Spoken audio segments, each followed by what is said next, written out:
예수님께서 예루살렘 성으로 입성을 하시고 이제 십자가를 지시기 전 여러 말씀도 하시고 또 여러 가지 일들도 보여주십니다. 우리 지난 시간에 살펴봤습니다만 잎사귀만 무성한 무화과 나무를 보시면서 이것이 바로 당시에 이스라엘 백성들의 신앙의 어떤 현 상태, 겉만 번지르하고 열매를 찾으려 보니까 열매는 없는 그런 모습을 말씀을 해주셨죠. 성전을 들어갔는데 이 성전이 너무나 난장판이었습니다. 하나님 앞에 기도하는 거룩한 장소가 되어야 될 성전이 장사꾼들의 아지트와 같이 완전 시장 바닥처럼 되어진 모습을 보면서 또 그것을 청결케 하시는 일들을 통해 예수님께서 그들의 그 신앙의 현 주소가 이렇다 하는 것을 나타내 보여주신 거죠. 그러면서 또 한 가난한 과부의 작은 그런 금액의 헌금이지만 그것을 이제 보시면서 이 과부가 가장 많은 것을 하나님 앞에 드렸다. 그러면서 그들이 참 이렇게 겉으로 보면은 굉장히 좀 많은 물질을 가지고 있는 사람들이 하나님을 잘 섬기는 것 같이 보여지는데 실상은 보니까 너무나 가진 것이 없는 것 같아 보이는 비천한 과부라고 할지라도 그가 그 작은 것을 가지고 하나님을 섬겨도 그런 정말 모든 것을 가지고 하나님을 섬기는 그런 모습들을 주님 말씀을 해주셨죠. 그러니까 사람들이 생각한 것하고 너무나 다른 그런 것들을 주님이 이제 말씀을 해주신 것입니다. 그러니까 겉과 속이 다르고 또 사람들 보는 것과 하나님 보시는 것이 다른 이런 모습들을 이제 제자들에게 보여주시고 말씀을 해주시면서 그러면서 진짜 우리의 신앙이라는 것이 어떠해야 되겠는가? 그러니까 사람 보기에 괜찮아 보이는 것이 아니라 하나님 보시기에 중심이 바르게 서서 하나님 앞에 인정받을 수 있는 이제 그런 신앙이 되어야 하는 것을 말씀을 해주시죠. 이 모든 것들은 예수님이 십자가를 지시기 불과 며칠 전에 일어났던 그런 일들이 되겠습니다. 그래서 지금 우리가 계속 보고 있는 이 말씀이 십자가를 지시기 전 예수님의 그 참 마지막 때에 십자가를 앞에 두고 공생의 사역을 이렇게 마무리 짓는 아주 그 중요한 것들을 기록해 주시는 말씀들을 보게 되는데요. 오늘 우리가 읽는 이 마가복음 13장의 말씀 또한 아주 또 중요한 말씀을 하고 있습니다. 이 마가복음 13장을 가리켜서 소묵시록 혹은 작은 계시록이라고 하는 별칭을 붙입니다. 우리가 요한계시록을 보면 마지막 때에 될 일들을 쭉 말한 거 아니겠습니까? 근데 그 요한계시록 전체의 그 말씀을 한 장으로 압축해서 말한다고 하면 바로 이 마가복음 13장과 같이 이렇게 한 장으로 말할 수 있다는 것입니다. 그런 점에 있어서 이제 소묵시록이다, 작은 계시록이다 하는 이제 그런 이름을 붙이기도 하는 거죠. 자, 예수님께서 성전을 아마 향해서 앉아 있었던 것 같습니다. 성전 가까이 있었다고 볼 수 있죠. 제자들이 묻습니다. 예수님, 이 돌들이, 이 건물들이 참 대단하지 않습니까? 이 돌들이 어떠하며 건물들이 어떠합니까? 굉장한 화려한 예루살렘 성전을 보면서 그렇게 얘기를 한 것이겠죠.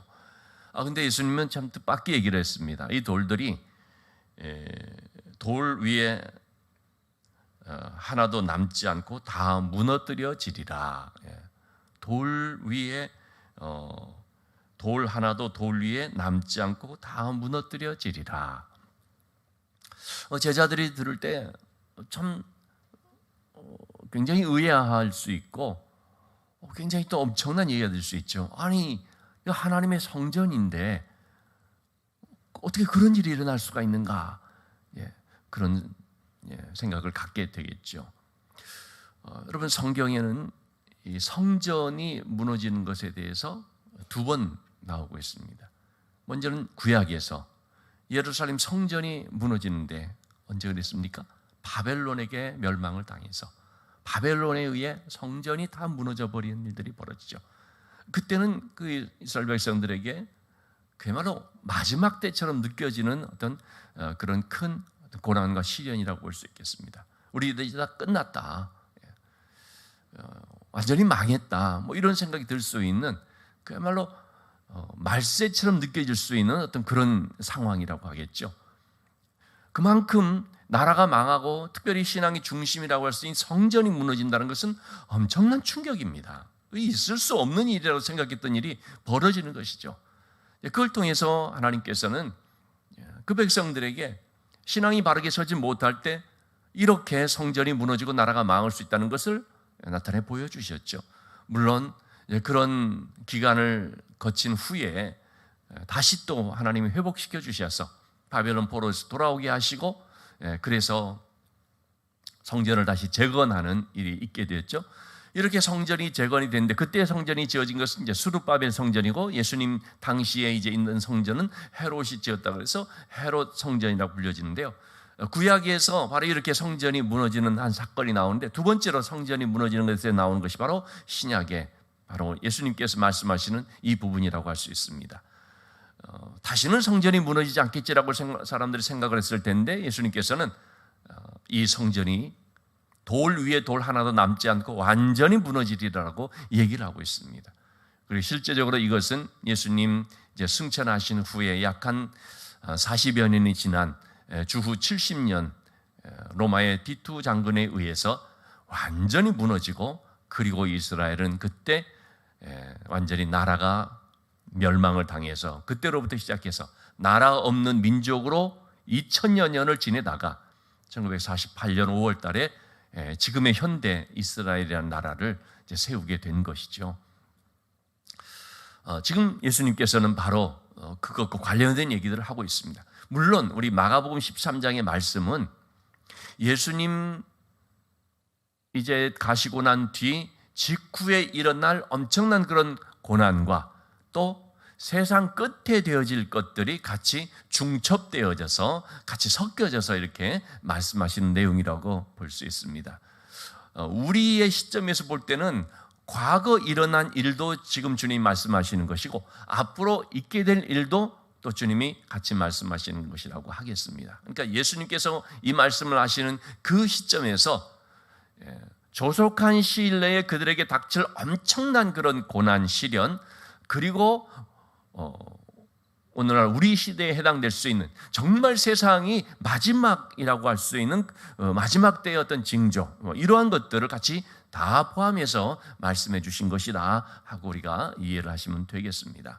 자, 그래서 이 말씀을 듣는 제자들의 입장에서 아주 새겨드려야 될 그런 말들도 있고요.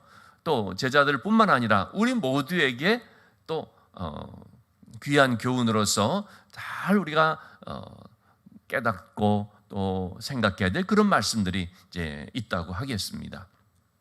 그것을 좀 굳이 나눌 필요 없이 이렇게 섞어서 좀 같이 말씀을 드릴 수밖에 없는데, 몇 가지의 말씀을 우리가 좀 생각해 봤으면 좋겠습니다. 지금도 우리가 살아가는 이 세상을 가리켜서 말세의 때다라고 말하지 않습니까? 점점 더 말세에 일어날 그런 일로 성경에서 기록한 내용들이 얼마나 많이 지금 일어나고 있는지 알 수가 없죠.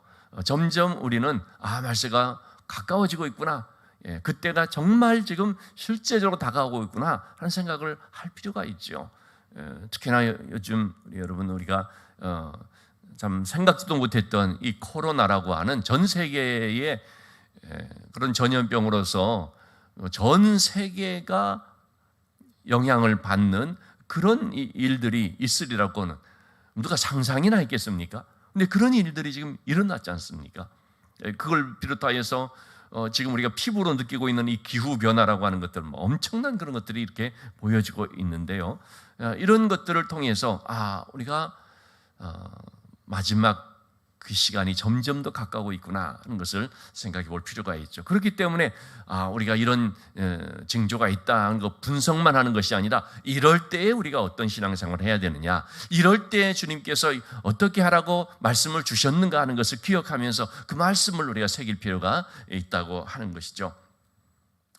자, 먼저 5절 말씀을 한번 보시면 이러한 징조들이 일어나게 될 때에 주님이 하신 말씀, 첫째는 미혹을 받지 않도록 주의하라 라는 말씀입니다. 이 마지막 때가 될수록, 세상이 혼미하게 될수록 일어나게 되는 적그리스도들이 있습니다. 거짓 선지자나 거짓 교사들이 있습니다. 참 여러분, 이것은 신앙생활하는 우리들에게는 굉장히 실제적인 문제입니다. 제가 어제도 좀 말씀을 드렸습니다마는 이번에 우리 함께 우리 장애인 가족들 힐링 여행을 동참한 한 분 중에 그분이 그렇게 얘기를 하는 것입니다. 교회를 다니고 있었는데 아마도 이사 와서 교회를 이렇게 좀 찾아봤던 것 같습니다. 이분이 이제 순복음에서 신앙생활을 시작했다고 그러더라고요. 그런데 교회를 이렇게 찾는 과정 가운데 어떤 분이 교회를 소개했습니다. 같이 신앙생활 하고 같이 교회를 가자 이렇게 한 거죠. 그래서 따라갔는데 처음에는 몰랐죠. 처음에는 뭔가 좀 약간 느낌이 그렇다고 하더라고요. 그래서 조금 또 있어 봤는데 그러면서 보니까 이게 뭐냐면 신천지였던 것이죠. 그러니까 그 신천지라고 하는 걸 알게 되니까 뭐 화들짝 놀란 거죠. 그래서 나왔죠. 나왔는데 그 다음부터 문제는 뭐냐면 누가 교회 가자고 말하는 것이 두렵게 됐다는 것입니다. 그래서 지금 교회를 못 다니고 있다고. 그런 교회를 가고 싶은데, 예배를 드리고 싶은데 너무나 겁이 나서 못 가고 있다고 하는 그런 얘기를 이제 하는 것입니다. 그래서 우리 설린교회로 좀 나오고 싶다고 그렇게 얘기를 이제 해서, 그래서 앞으로 좀 우리 교회에서 신앙생활 잘했으면 참 좋겠는데, 어쨌든 제가 그 얘기를 들으면서 이런 것이 정말 심각한 문제가 될 수 있구나 하는 걸 깨달은 것입니다. 여러분, 우리 주변에 뭐 꼭 신천지뿐만 아니라 얼마나 그런 이단들 또는 잘못된 건전하지 못한 뭐 그런 단체라든지 교회라는 이름으로서 하고 있는 것들이 얼마나 많습니까? 미혹하게 하는 일들이 참으로 많은 것입니다. 그래서 이 미혹을 받지를 말아야 됩니다. 미혹하게 하는 사람들을 거짓 교사들, 적그리스도들인데, 여러분, 이 적그리스도라고 하는 말은 두 가지 의미로 생각할 수 있습니다. 헬라 원어로서 말하는 이 적그리스도라는 것은요, 먼저는 예수 그리스도를 대적하는 것을 말하죠. 그건 분명하게 적그리스도로 우리가 판명이 될 수 있겠죠. 두 번째는요, 적그리스도라는 의미는 뭐냐면 예수님의 자리를 대신하고자 하는 자를 말합니다. 여러분, 사실 신천지의 이만이라든지 이와 같은 사람들이 뭡니까? 자기가 그리스도를 대신한다라고 말하는 것입니다. 그리스도가 아니고 나다 이렇게 말하지 않습니다. 문선명이는 예수 그리스도는 실패했고 내가 구세주다 이렇게 말을 했지만, 이만이라든지 요즘에 아주 세련된 이단들은요 그렇게 말하지 않습니다.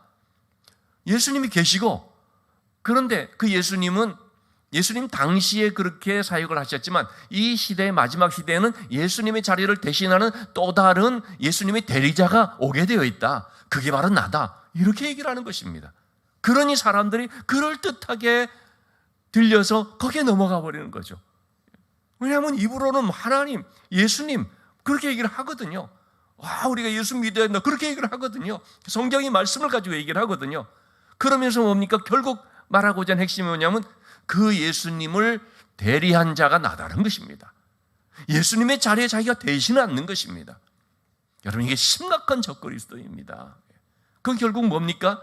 예수님이 아니라 자기가 주인이 되는 것이고, 예수님이 영광 받는 것이 아니고 자기가 영광을 받는 것이죠. 자기가 구원의 주도권을 갖는. 그래서 말도 함부로 막 하게 되는 그런 분들도 있죠. 내가 뭐 생명책에서 당신의 이름을 지운다, 뭐 안 지운다, 뭐 이런 식으로 말하는, 여러분, 그런 사람들 얘기를 들으면 그분이 목사라는 타이틀을 갖고 있는 그런 사람에 달지라도요 돌아서 듣지 말아야 됩니다. 저거 잘못했구나. 그 분별을 우리가 해야 됩니다. 그래서 그런데 미혹을 받지 말아야 한다는 것입니다. 미혹을 받지 않으려면 우리가 어떻게 해야 됩니까? 말씀을 잘 붙잡고 있어야 됩니다. 그러나 에덴 동산에서 아담과 하와가 미혹을 받았지 않습니까? 사탄이 그런 시험을 받는 이 미혹이라는 것은 뭡니까? 유혹을 해서 혼미하게 만들어 버리는 것이죠. 넘어지게 만들어 버리는 것입니다. 하나님에게서 떠나게 만들어 버리는 것이 미혹입니다. 사탄이 하와를 유혹할 때 그 선악을 알게 하는 나무 열매를 보면서 따먹으라 이렇게 얘기를 하죠. 근데 분명히 하나님께서는 그래서 먹는 날에는 반드시 죽으리라고 말했거든요. 그건 하나님의 말씀입니다. 근데 사탄의 말은 뭐였습니까? 죽지 않는다. 여러분, 누구의 말을 붙잡아야 됩니까? 누구의 말이 기준이 돼야 됩니까? 하나님의 말씀을 주목하면 그건 문제가 될 것도 없습니다. 하나님의 말씀을 붙잡으면 그건 넘어갈 이유도 없습니다. 그런데 왜 사람들이 넘어갑니까? 물론 욕심에 의해서, 교만에 의해서 넘어가지만 궁극적으로는 말씀을 붙잡지 않기 때문입니다. 또는 말씀을 모르기 때문입니다. 그래서 우리가 미혹에 넘어가지 않으면 말씀을 잘 알아야 되고, 그래서 늘 말씀을 배우고 말씀을 또 양육받는 자리에 동참할 필요가 있다는 것입니다. 먼저 주님께서는 미혹을 받지 않도록 주의하라 말씀을 하셨습니다. 두 번째로 주님이 하시는 말씀, 9절 말씀입니다. 너희는 스스로 조심하라. 스스로 조심하라. 여러분, 여기서 조심하라라는 말 우리가 잘 알지 않습니까? 그런데 스스로라는 말을 기억해야 됩니다. 남이 나를 조심시켜 줄 수가 없습니다. 아무리 주변에서, 아무리 목회자가, 성경의 교사가 이렇게 얘기를 한다 할지라도요, 정말 자기 자신이 스스로 조심하지 않으면 안 되는 것입니다. 그래서 우리 신앙생활이라는 것은 옆에서 도와줄 수도 있고 권면해 줄 수도 있고 중보기도해 줄 수도 있지만은 궁극적으로 뭡니까? 내가 하는 것입니다. 기도도요, 내가 해야 되고요, 말씀도요, 내가 봐야 되고요, 하나님과의 관계는 나와 하나님과의 관계입니다. 스스로 조심해야 됩니다. 그래서 조심하다라는 말, 블레페테라는 말인데요, 그 말은 뭐냐면 경계하라는 뜻입니다. 경계한다는 게 뭡니까? 우리 군에 갔다 오시는 분들은 너무나 잘 아는 것이죠. 보초를 서는 것입니다. 우리는요, 내 스스로가 내 삶의 보초병이 돼야 됩니다. 파수꾼이 돼야 됩니다. 내가 스스로 경계를 해야 됩니다. 사람을 의심하고 조심하라는 뜻이 아니라 영적인 면에 있어서 이것이 좀 바른 것인가 이상한 것인가, 이런 것들을 딱 좀 눈여겨볼 수 있었는데 쉽게 그렇게 넘어가지 않도록 그렇게 우리가 경계병이 돼서 그래서 깨어 있어야 한다는 것이죠. 그러려면 우리는 항상 이 기도의 자리에 있어야 됩니다. 깨어 있다는 것이 뭡니까? 조심하라, 경계하라. 결국 뭡니까? 영적으로 깨어 기도하는 것을 말합니다.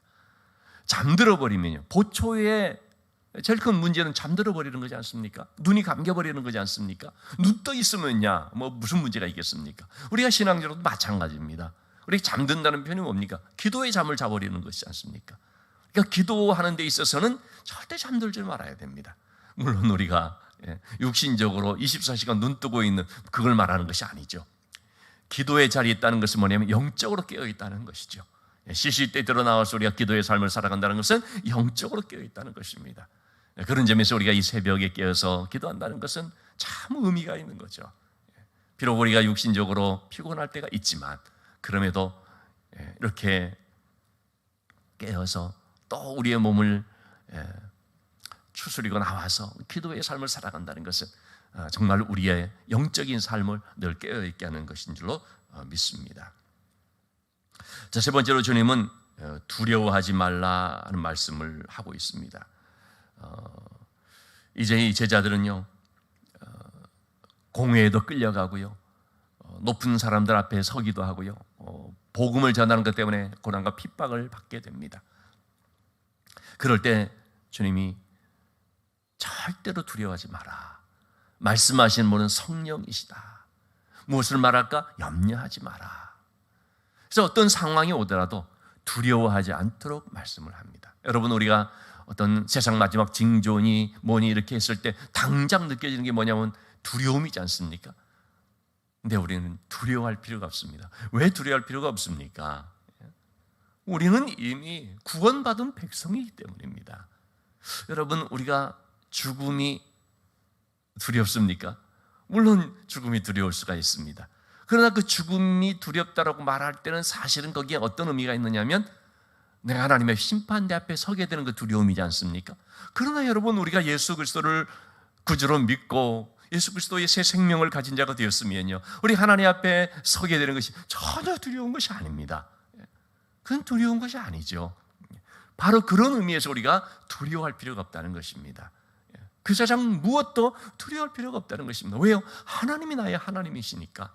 하나님이 나의 편이 되시고 하나님이 나의 보호자가 되시고 하나님이 나를 자녀 삼아 주셨으니까 두려워할 필요가 없는 것입니다. 무엇을 말할까 염려할 필요도 없는 것이 성령께서 그때그때 깨닫게 해주신다는 것입니다. 성령이 나와 함께 하시기 때문에, 성령이 나에게 필요한 지혜를 주시기 때문에, 성령이 그때 감당할 수 있는 능력 주시기 때문에, 성령께서 나의 마음을 붙잡아 주시고 위로해 주시기 때문에, 그래서 우리가 성령으로 인하여서 두려워할 필요가 없다는 것입니다. 우리는 두려워하는 것이요, 미리 두려워하고 미리 염려하는 것들이 참 많습니다. 아직 닥치지 않았는데요, 미리부터 그것을 생각하면서 미리 염려하게 되는 일들이 얼마나 많은지 모르죠. 그런데 미리 그렇게 할 필요가 없다는 것입니다. 그때 가면 성령께서 다 맡아서 해주시니까, 그래서 안심하고 하나님을 믿어라 하는 말씀이 되겠습니다. 마지막으로 한 말씀을 우리가 생각한다면 13절 말씀인데요, 또 너희가 내 이름으로 말미암아 모든 사람에게 미움을 받을 것이나 끝까지 견디는 자는 구원을 받으리라. 여러분, 우리에게 용기가 필요한데 어떤 용기냐면 미움받을 용기입니다. 우리에게 미움받을 용기가 있어야 됩니다. 이 말씀과 관련해서 제가 생각이 된 한 말씀이 있는데 누가복음 6장 26절 말씀입니다. 제가 한번 읽어드리겠습니다. 모든 사람이 너희를 칭찬하면 화가 있도다. 그들의 조상들이 거짓 선지자들에게 이와 같이 했느니라. 바리새인이나 서기관들, 이와 같은 당시 종교 지도자들을 생각할 때 주님은 그들은 모든 사람에게 칭찬을 받으려고 하는 사람으로서 말씀하시는 것이죠. 여러분, 사실 저 같은 목회자를 비롯하여서요, 우리 교육자들의 큰 그런 참 어떤 유혹 중에 하나가 뭐냐면요, 모든 사람에게 칭찬을 받고자 하는 것입니다. 여러분, 모든 사람에게 칭찬을 받는 사람은 옳은 사람일까요? 잘못된 사람일까요? 그럼 모든 사람에게 칭찬받는다는 것은 그 사람이 뭔가 문제가 있는 것입니다.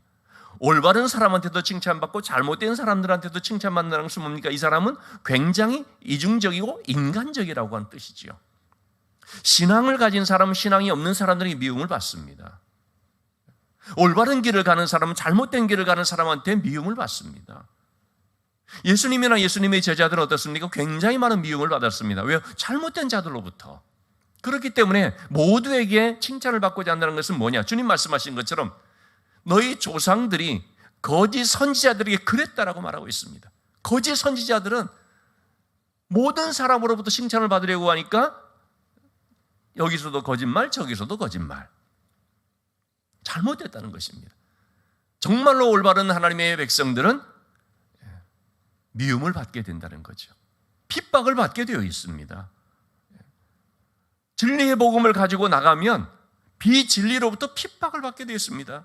여러분, 우리가 빛을 가지고 있지 않습니까? 빛을 들고 나가면 어둠으로부터 핍박을 받게 되어 있습니다. 어둠 속에 있는 사람들이 야, 불 꺼라라고 말하게 되어 있습니다.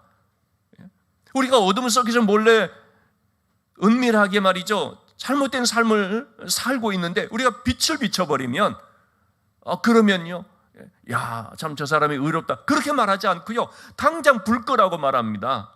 자기 잘못된 것이 드러나버리니까. 너만 잘났느냐? 여러분, 그래서 우리는요, 진리를 들고 빛을 들고 살아갈 때요, 미움 받을 수 있다는 걸 알아야 됩니다. 다 나에게 좋은 말만 할 것, 그렇게 생각하면 그건 너무나 잘못된 것입니다. 미움 받을 생각을 해야 됩니다. 한때 미움받을 용기라고 하는 책이 굉장히 베스트셀러가 되어 있었죠. 아들러라고 하는 신학자의 그 심리학자의 그 이론을 갖다가 이제 소개한 일본 사람이 쓴 책인데, 그 아들러 심리학의 내용이 사실은 성경적 사고와 맥락을 같이 합니다. 미움받을 용기를 가져야 된다는 것입니다. 대표적으로 해서 요셉을 우리가 생각하게 되죠. 여러분, 요셉은 참 많이 고난도 당했지만 미움도 받았습니다. 그러나 그는 그 모든 것들을 다 하나님 안에서 해석을 했습니다. 모든 것을 합력하여 선을 이루시는 하나님이신 줄을 믿고 감당을 하는 것입니다. 우리도 여러분 세상을 살아가면서 정말 믿음으로 살게 되면요 핍박받게 됩니다. 싫어하는 사람이 있습니다. 그러나 그것을 감당할 수 있는 용기가 있어야 됩니다. 그러려면 끝까지 견뎌야 됩니다. 끝까지 견딘다는 것은 바로 인내를 말합니다. 바로 이 인내라고 하는 것은 성령의 아주 중요한 열매입니다.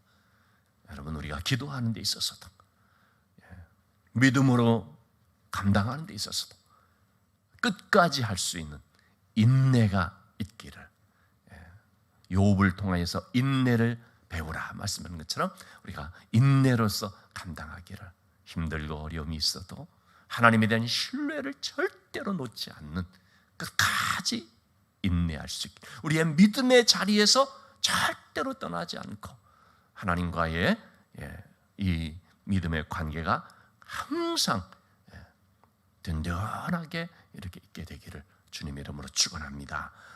10월 한 달 우리 오늘 월사 기도회로 우리가 드리게 되는데, 10월 한 달도 여러분 우리가 오늘 말씀을 기억하시면서 하나님의 말씀을 기준으로 하고, 그래서 미혹받지 않고 또 깨어있고, 그리고 미움을 받을지라도 용기를 가지고, 그리고 인내하면서 나갈 수 있게 되기를 주님의 이름으로 축원합니다.